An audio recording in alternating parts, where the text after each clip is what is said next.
I'm going to teach you a history lesson in just a few minutes, and how building a refuge for prosecuted people in a place where other people already live can cause a little bit of a fucking problem. I'm going to tell you what the root of the struggle between Israelis and Palestinians is, and what you can do to help bring a justice to everyone in that region. First, there's a couple things you need to know. One, many Jews fled persecution in anti-Semitic Europe. Zionists encouraged massive migration to historic Palestine, and that's where the Jewish people had an age-old connection. They also had small Jewish communities that had already been established there. Eventually, the UN offered the Jewish immigrants the majority of the land for a new state called Israel. For the Palestinians who had already lived there, it was a massive destruction of life. They rejected the UN's partition, and several Arab states invaded Israel. Israeli forces eventually erased over 400 Palestinian villages and towns. By the end of the fighting, Israel controlled over 78% of historic Palestine. And when 750,000 Palestinians who fled or were expelled during the fighting tried to return to their homes where the new state now stood, they were permanently barred by the Israeli government.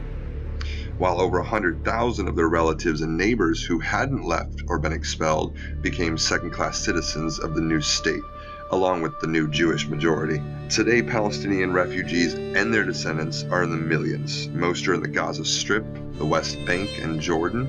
Tons are scattered around the world, and millions, fucking millions, are still living in refugee camps trying to move back to their homes. Israel ended up being built on a blueprint of exclusion. The Israeli government wants maximum land and resources for Jews, but not for Palestinians living there. That's why inside Israel, Jews get special privileges that are denied to the Palestinian population. That's also part of why Israel has never defined their borders. In fact, they still hold on to land in the West Bank and Gaza that they conquered in the War of 1967. Since then, Israel has built Jewish settlements throughout the occupied West Bank, building Jewish-only cities and supplying them with infrastructures like roads and army camps, schools, and colleges.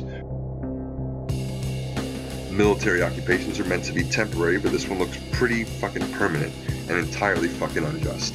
In the West Bank, both sides live on the same land, but live under two completely separate and unequal sets of Israeli law. The Jewish settlers dominate the natural resources, including water and agricultural land, and they're backed by the fucking army. To maintain the occupation, the Israeli army has demolished thousands of Palestinian homes and orchards, confiscated land, bombed civilian population in Gaza, and punished resistance with raids, arrests, and assassinations. All to gain maximum land and make life so unbearable for the Palestinians that they either leave or be too afraid to resist.